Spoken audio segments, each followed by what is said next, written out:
اللہ تعالیٰ نے رمضان میں زوجہ کے قریب جانے سے صحابہ کو منع کیا تھا. بڑا دلچسپ واقعہ ہے. رمضان کی راتوں میں بھی زوجہ کے قریب جانے سے منع کیا تھا. ایک صحابی تھے، وہ رات میں کہیں چلے گئے. اب بڑے پریشان ہوئے، رسول اللہ صلی اللہ علیہ وسلم کے پاس آئے، عرض کیا یا رسول اللہ مجھ سے غلطی ہوئی، رمضان کی رات میں نے اپنی زوجہ کے قریب چلا. آپ نے فرمایا کیوں؟ وہ بڑا دلچسپ سا واقعہ ہے، بظاہر تھوڑا حیا کے خلاف بھی ہے لیکن اتنا بھی نہیں ہے. وہ کہہ رہے میری زوجہ کہیں پانی بھرنے کے لیے جا رہی تھی، ان کی پنڈلی کھلی تو میری نظر بیوی کی پنڈلی پر پڑی اور میں بس پاگل ہو گیا بیوی کے عشق میں. میں یہ اس لیے بیان کر رہا ہوں کہ جو لوگ نظر کی حفاظت کرتے ہیں وہ بیوی کے عشق میں پاگل ہوتے ہیں. جو دن رات انٹرنیٹ پر پنڈلیاں دیکھتے رہتے ہیں انہیں بیوی کی پنڈلی بھی کیا شکل بھی اچھی نہیں لگتی ان کو. بد نظری کا یہ عذاب ہے، وبال ہے کہ جو اللہ نے گھر میں آپ کے لیے بٹھائی ہے وہ آپ کو اچھی نہیں لگے گی. تو نظر کی حفاظت کیا کرو، اس سے آپ کو اپنی بیوی سے عشق ہوگا، محبت ہوگی. بات آ رہی ہے سمجھ میں؟ تو اب دیکھو کیسا روزے کی حالت ہے. رمضان میں پابندی ہے، اسلام میں حکم تھا جو رمضان میں بیوی سے بستری کرے گا 60 روزے لگاتار رکھنے پڑیں گے.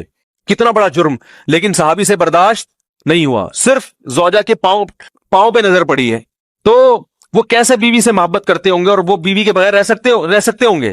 اور آج لوگوں کے فون آتے ہیں ہماری بیگم جس میکے جاتی ہے اتنی خوشی ہے، ایسا اچھا سا فیل ہوتا ہے، ایسا عجیب سا محسوس ہو رہا ہوتا ہے جیسے آزاد ہو گئے. تو میں کہتا ہوں ظاہر ہے اب تمہیں موقع مل گیا کنڈی لگانے کا، ٹھیک ہے نا، اور آنکھ مٹکے کرنے کا، تو خوش تو ہوگے. تو یہ بھی ایک عذاب ہے جو لبرل لوگ نے جس عذاب میں ڈالا ہوا ہے نا، اس میں عورت کے حقوق نہیں ہے. عورت کے حقوق نظر کی حفاظت میں اور عورت کے پردہ کرنے میں ہے. جب مرد باہر نکلے گا سب پردے میں ہوں گی تو آئے گا کس کے پاس؟ بیگم کے پاس ہی آئے گا. تو اتنے منہ کالا کرنے کے راستے کھول دیے ہیں تو ظاہر ہے پھر کامیاب ازدواجی زندگی نہیں ہوتی. تو نبی کے پاس آئے، عرض کیا یا رسول اللہ میں برداشت نہیں کر پایا. تو آپ مسکرا دیے. تو وہ نبی کے پاس گئے، یا رسول اللہ ایسے ہوا، مجھ سے غلطی ہو گئی. تو آپ نے فرمایا کیوں؟ فرمایا ایسا ہو گیا تھا. تو آپ صلی اللہ علیہ وسلم نے فرمایا 60 روزے رکھو لگاتار.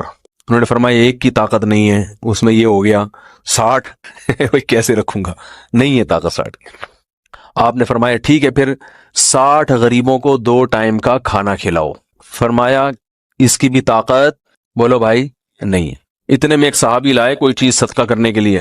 تو آپ نے فرمایا چلو اصل حکم تو یہی ہے کہ 60 روزے یا پھر 60 غریبوں کو کھانا، وہ نہیں تو چلو فی الحال ان کو تنبیہ کے لیے کچھ ان سے صدقہ کروا لیتا ہوں.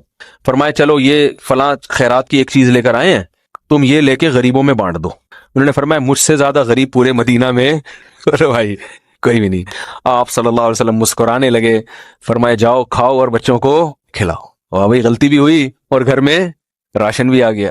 تو اس کے بعد قرآن کی آیت نازل ہوئی کہ احل لکم لیلۃ الصیام الرفث الی نسائکم ہن لباس لکم وانتم لباس لہن علم اللہ انکم کنتم تختانون انفسکم فتاب علیکم وعفى عنکم فالآن باشروہن وابتغوا ما کتب اللہ لکم.